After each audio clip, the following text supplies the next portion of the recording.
To Z news को आपनको स्वागत। सामाजिक गणमाध्यम मुख्यमंत्री छवि को मलिन करने रायगड़ा युवकों को महंगा पड़ी। आज रायगड़ा जिलार जड़े युवक किशोर कौशल्या को क्राइम ब्रांच साइबर सेल गिरफ्त कर जमापड़ी।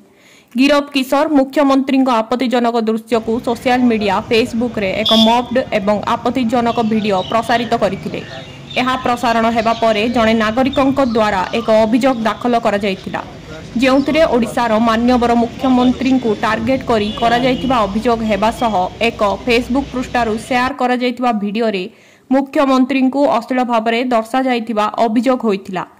घटना क्राइम ब्रांच टीम तुरंत रायगड़ा जाई अभियुक्त किशोर कौशल्या को चांदिली थाना अंतर्गत केउटगुड़ा स्टेशन साहिरु गिरफ्त करथिला। अभियुक्त किशोर रायगड़ा जिला काशीपुर ब्लॉक टिकरी ठारे एक निर्माण कंपनी रे कार्य करुथुबा जणा पड़छि।